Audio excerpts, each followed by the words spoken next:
فاعوذ باللہ من الشیطان الرجیم بسم اللہ الرحمن الرحیم لا تستوی الحسنۃ ولا السیئۃ نیکی اور برائی برابر نہیں ہو سکتے. ادفع باللتی ہی احسن جو تمہارے ساتھ برا کرے تم اچھے طریقے سے اس کا جواب دو. فَإِذَا الَّذِي بَيْنَكَ وَبَيْنَهُ عَدَاوَةٌ اس کا نتیجہ یہ نکلے گا کہ وہ جو آپ کے ساتھ عداوت رکھتا ہے کأنہ ولی حمیم آپ کا گہرا دوست بنتا چلا جائے گا. صدق اللہ مولانا العظیم. درود پر پڑھ لیجیے.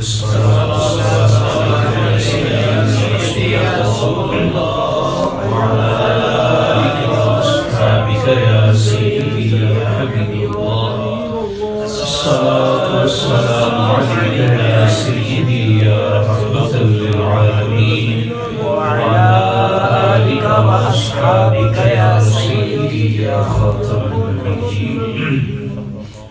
کچھ نہیں مانتا شاہوں سے یہ شیدا تیرا، کچھ نہیں مانگتا شاہوں سے یہ شیدا تیرا، اس کی دولت ہے فقط نقش کفے پا تیرا.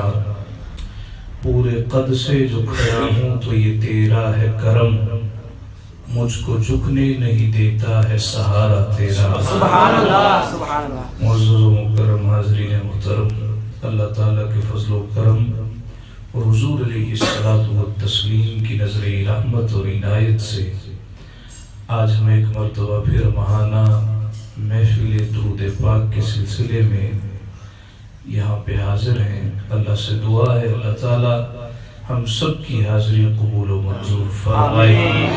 درود پاک کا صدقہ اللہ تعالیٰ رحمتوں برکتوں کا نزول فرمائے. سورۃ الصافات کی جو آیت کریمہ آپ کے سامنے تلاوت کی ہے اس کا ترجمہ آپ کے گوش گزار کیا گیا ہے. حضرت ابن عباس رضی اللہ تعالیٰ عنہ فرماتے ہیں کہ اس آیت کی تفسیر یہ ہے کہ غصے کے عالم میں صبر کرو اور درگزر کرو، اللہ تعالیٰ تم پہ رحمتوں کا نزول کرے. غصہ ایک فطری جبلت ہے.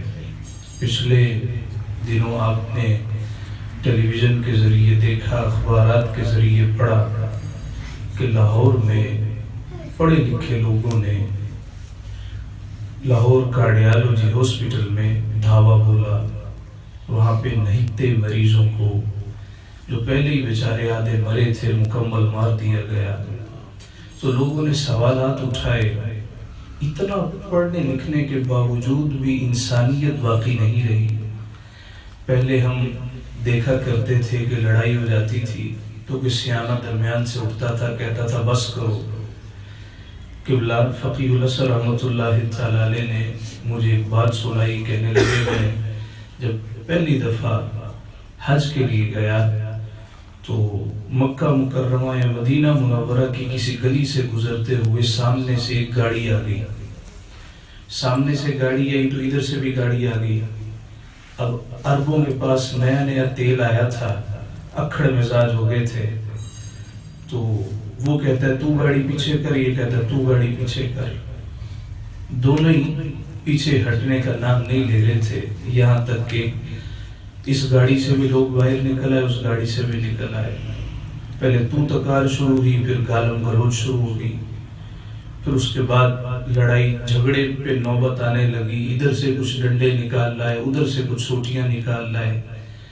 کہا کہ ان کے اعضاء غصے سے بھڑک رہے تھے، آنکھوں میں خون اتر رہا تھا کہ اب لڑائی ہوتی ہے کہ تب لڑائی ہوتی ہے. یکایک اس ہجوم میں سے ایک شخص کہنے لگا صلو علی النبی، حضور کی ذات پہ درود پڑھو، یہ لڑائی چھوڑو. کہا ہم نے آنکھوں سے دیکھا وہ جو لڑنے بڑھنے پہ آمادہ تھے سب کچھ چھوڑا اور حضور کی ذات پہ درود پاک پڑھنا شروع کیا.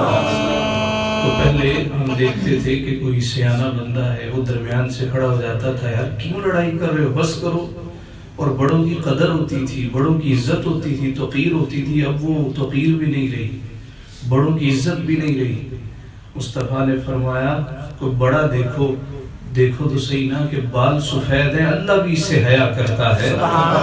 ایک حدیث پاک ہے جب کوئی سفید بالوں والا اللہ کے حضور ہاتھوں کو اٹھاتا ہے، اللہ فرشتوں سے کہتا ہے مجھے شرم آ رہی ہے، جو مانگتا ہے اس کو عطا کر دو۔ سبحان اللہ۔ سفید بالوں والا مجھ سے مانگ رہا، مگر آج تو اساتذہ کا ادب نہیں رہا، آج تو ماں باپ کا بھی ادب نہیں رہا، آج تو بزرگوں کا بھی ادب نہیں رہا، تو باوجود یہ اتنا پڑھ لکھنے کے باوجود، اتنا پڑھ لکھنے کے باوجود، ڈگریاں لینے کے باوجود بھی انسانیت سے کوسوں دور ہیں، اس لیے کہ تربیت نہیں ہے، ان کی کسی کے ساتھ نسبت نہیں ہے، بس پڑھ تو گئے ہیں، کڑے نہیں ہیں۔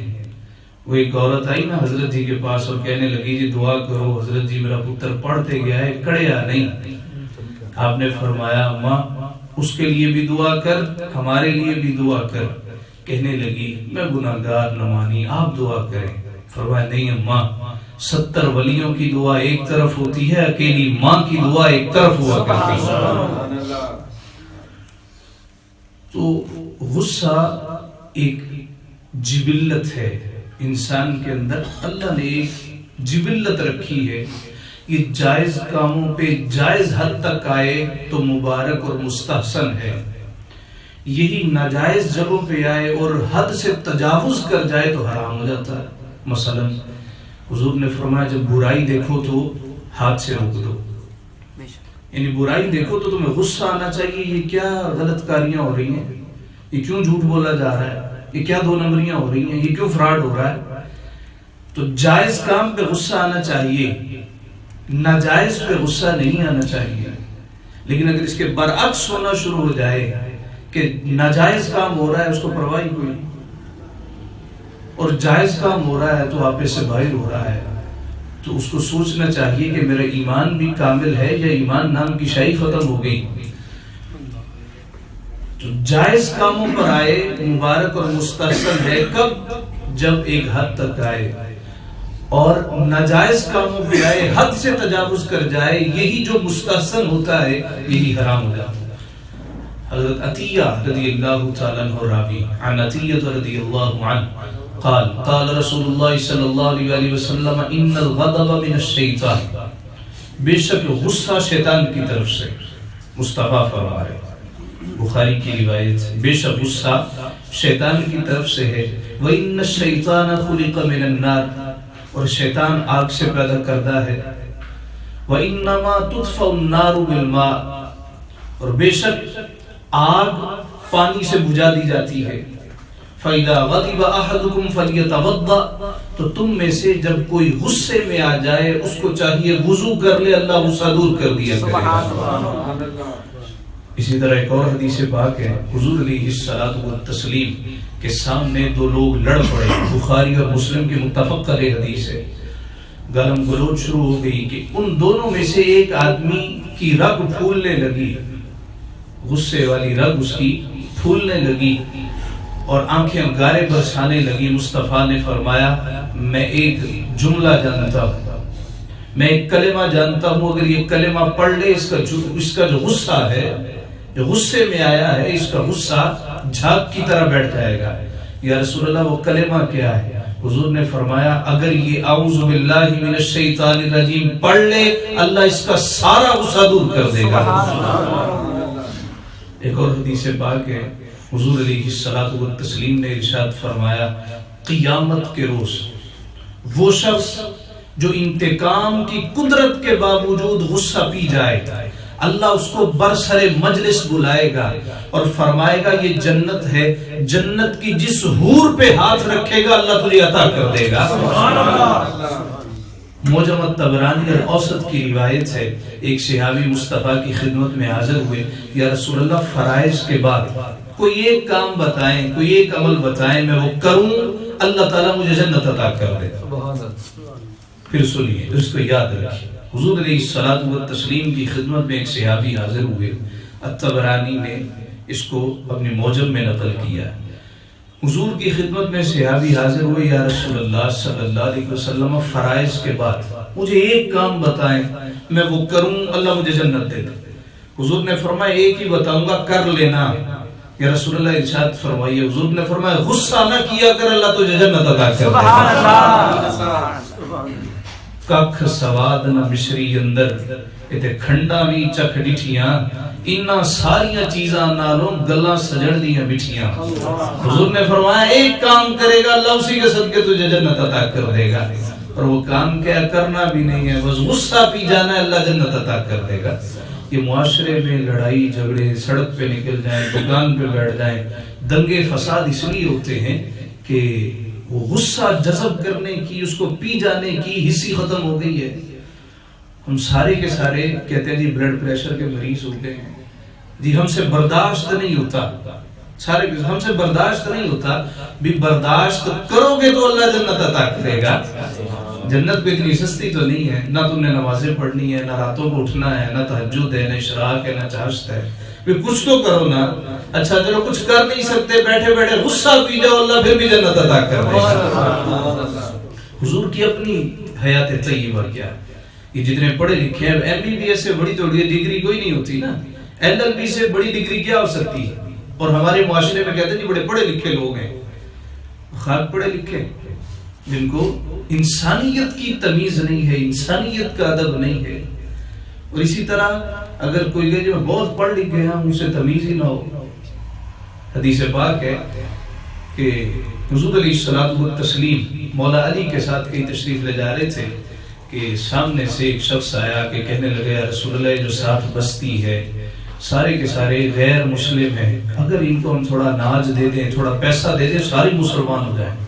حضور نے فرمایا بات تیری ٹھیک ہے، لیکن اس وقت ہمارے پاس کچھ بھی نہیں۔ ساتھ ایک یہودی تھا، زید بن سامہ اس کا نام تھا، کہنے لگا آپ مجھ سے ادھار لے لیں، قرض لے لیں، اگر آپ کے مذہب میں آ رہے ہیں اس سے اچھی کیا بات ہے، مجھ سے ادھار لے لیں، 2 مہینے کا ٹائم لے لیں، 2 مہینے بعد پیسے دے دیں۔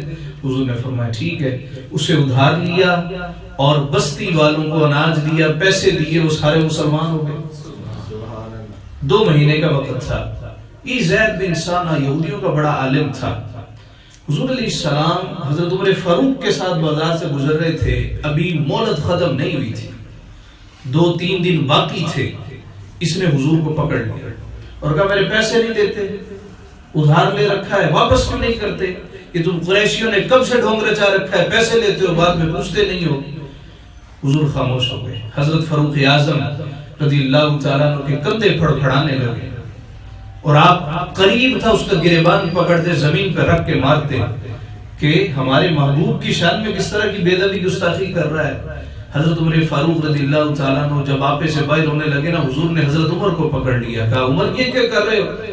یا رسول اللہ گستاخی کر رہا ہے، بدتمیزی کر رہا ہے، برسر مجلس غلاموں کے سامنے آقا کی بے ادبی کر رہا ہے اور غلام خاموش رہے، یہ کیسے ہو سکتا ہے؟ حضور نے فرمایا عمر تو غلط کر رہا ہے۔ میں غلط کر رہا ہوں؟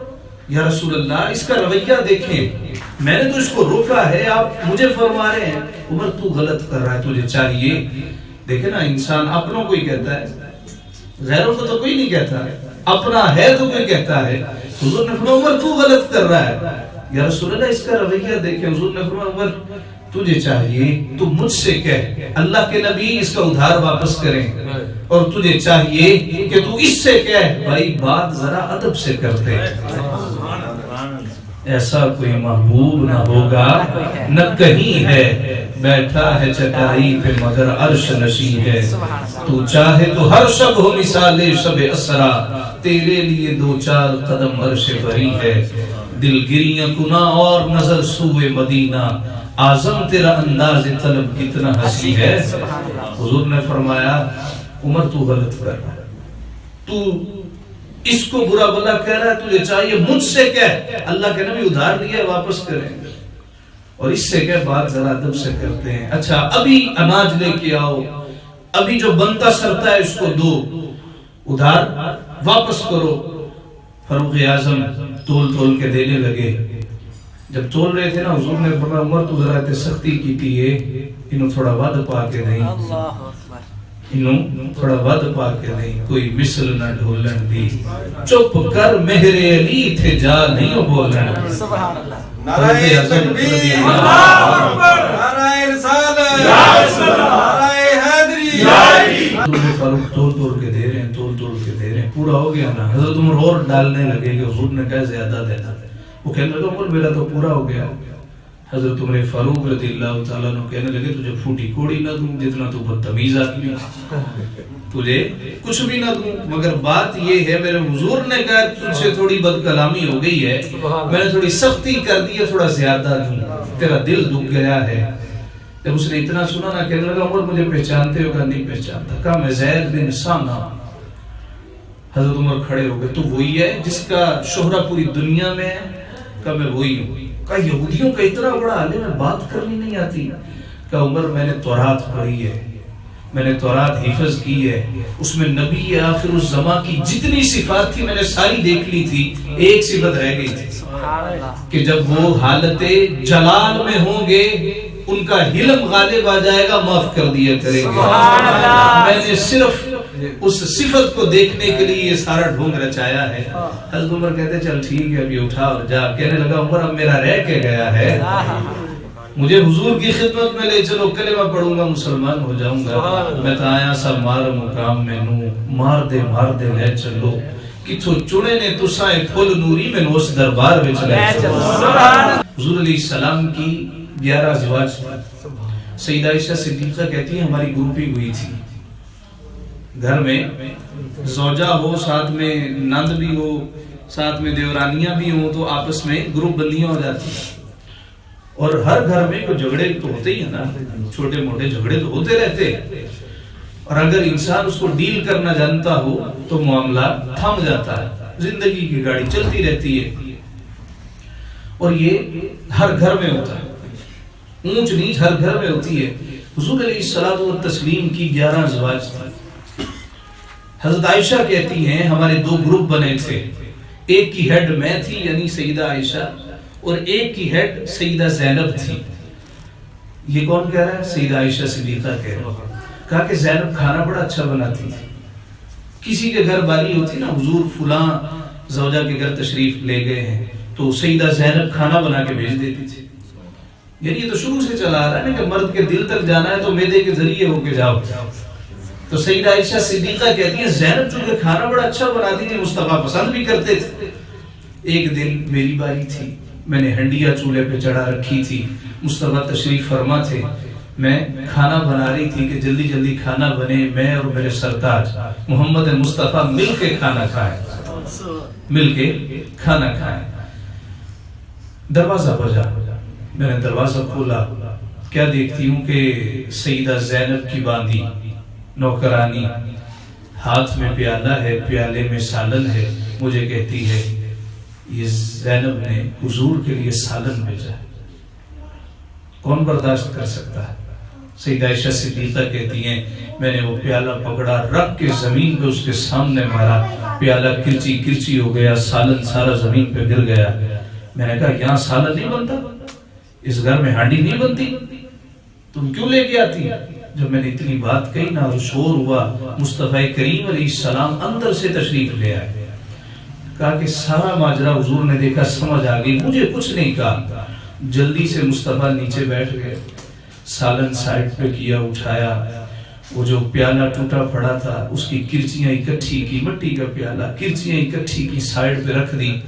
اور سیدہ زینب کی باندھی سے کہا گھر جا کے نہ بتانا تیری اماں عائشہ کو ذرا غصہ آ گیا تھا تیری اماں عائشہ کو غصہ آ گیا سیدہ عائشہ صدیقہ کہتی ہیں مجھے بڑا فیل ہوا کہ مصطفیٰ کیا سوچیں گے کیا فرمائیں گے کہ گھر میں کوئی سالن لے کے آیا ہے کوئی تحفہ لے کے آیا ہے مجھے کوئی ادب آداب ہی نہیں ہے سیدہ کہتی ہے جب مجھے احساس ہوا نا تو میں نے اس باندھی کو اندر بلا دیا میں نے کہا بیٹھ جا وہ بیٹھ گئی میں نے جلدی جلدی جو ہنڈیا چولہے پہ چڑھا رکھی تھی اس کو بنایا اپنا نیا پیالہ نکالا اس میں سالن ڈالا باندھی کو دیا اور کہا گھر نہ بتانا زینب سے کہنا تو نے سالن بھیجا تھا تیرا شکریہ یہ بدلے میں عائشہ بھی تجھے سالن بھیجوا رہی کہا کہ حضور نے زندگی پر ازواج میں سے کبھی کسی کو کچھ نہیں کہا ایک دفعہ مطالبہ سب نے کیا ہمارا خرچہ بڑھایا جائے. قرآن میں اللہ نے آیتیں نازل کر. یہ مصطفیٰ کریم علیہ السلام کی گھریلو زندگی ہے. ہم اور آپ کون ہیں؟ ہم اور آپ یہ حضور کی گھریلو زندگی ہے. اور مصطفیٰ کریم علیہ السلام کس طریقے سے غصے کو پی جایا کرتے تھے. اور پھر حضرت عائشہ صدیقہ سے محبت بھی بڑی فرماتے تھے. ایک صحابی جناب سعد مجلس لگی ہے, حضور کی خدمت میں عرض کرنے لگے یا رسول اللہ آپ کو سب سے محبوب کون ہے؟ حضور نے فرمایا عائشہ. یا رسول اللہ نہیں, میرا مطلب تھا مردوں میں کون محبوب ہے؟ حضور نے کہا عائشہ کا باپ. سبحان اللہ. یہ نہیں کہا ابو بکر محبوب ہے, کہا نہیں عائشہ کا باپ بڑا محبوب ہے. یہ رشتے ہیں, رشتوں کا تقدس ہے. یہ حضور علیہ الصلوۃ والتسلیم کی گھریلو زندگی. اور پھر ہم نام سرکار کا لیں بات کوئی نہ مانے, نام اہل بیت کا لیں مانے ان کی ایک نہ, تو پھر جھوٹے نام لیوا ہوئے نا. اہل بیت اطہار میں سے امام زین العابدین رضی اللہ تعالیٰ عنہ تہجد کے وقت کسی نے دروازہ بجایا, آپ نے دروازہ کھولا, ایک حواس باختہ شخص ہے, کہا حضرت جی پناہ دیں پناہ دیں پناہ دیں. فرمایا آ جاؤ. رات کا تیسرا پہر ہے, کھانا تیار کرایا, کھانا کھلایا, کپڑے گندے تھے جوڑا دیا, اپنا بستر دیا, کہا جتنے دن رہنا رہ لو, یہاں تجھے مسئلہ نہیں ہو. 2 دن 4 دن رہا, حضرت اجازت دیں, خطرہ ٹل گیا. فرمایا کو غلطی ہو گئی ہے تو معاف کر دینا. حضرت جی کیسی باتیں کر رہے ہیں, میری اوقات سے بڑھ کے آپ نے خدمت کی ہے. جانے لگا نا, آپ نے خادم سے کہا اس کو کھانا تیار کر دو, جانے کتنی دور کا مسافر ہے, بھوک لگ جائے گی, ایک جوڑا بھی دے دو, اس کا یہ لباس گندا ہو جائے گا, کچھ نقدی بھی دے دو, گھر والوں کے لیے لے جائے گا. کواڑ کھولے, دروازہ پار کرنے لگا تو کچھ خیال آیا, پیچھے مڑ کے کہتا ہے حضرت جی مجھے پہچانا نہیں ہے. کب پہچان لیا؟ حضرت جی نہیں پہچانا. کب پہچان لیا؟ حضرت جی نہیں پہچانا. کہا اللہ کے بندے پہچان لیا ہے. کون ہوں؟ فرمایا تو کربلا میں ہمارے گھر والوں کو شہید کر رہا تھا, تو نہیتے لوگوں پہ بہادری کے جوہر دکھا رہا تھا, تجھے کون بھول سکتا. اتنا سنا تو غش کھا کے گر پڑا. اس کو اٹھایا, اٹھا کے چارپائی پہ لٹایا, ہوش میں آیا. کہا اللہ کے بندے ہوا کیا؟ حضرت جب معلوم تھا کہ گھر والوں کا قاتل نہیتا ہوں, پناہ لینے آیا ہوں, سامنے تلوار لٹک رہی ہے, آپ تلوار اٹھاتے سر تن سے جدا کر دیتے. آپ نے میرے ساتھ اتنا اچھا سلوک کیا. فرمایا اللہ کے بندے وہ تیرا کردار تھا, یہ ہمارا کردار ہے. اگر ساتھیو آؤ کوئی ایک صفت مصطفیٰ کی اپنے اندر پیدا کرتے ہیں, مصطفیٰ کی آل کی, جو کہ اصل محبت ہے. اسی کے صدقے اللہ تعالیٰ بھلائیاں نصیب کرتا. جب معاشرے کے اچھے فرد بن جاتے ہیں, اپنا من مارتے ہیں, پھر ہی اللہ تعالیٰ کو رتبہ عطا کرتا ہے. بغیر کوشش کیے, بغیر محنت کیے کبھی کسی کو کچھ نہیں ملے. اور ان تمام کوششوں محنتوں کا صلہ کیا ہے کہ ہم اپنے غصے کو قابو پائیں. ہمارے اندر جو فرسٹریشن ہے, ڈپریشن ہے, جو اینگر ہے, اس کو قابو پایا جائے. پھر آپ دیکھیں کہ ہمارا معاشرہ, ہمارا گھر جنت نظیر بن جائے گا.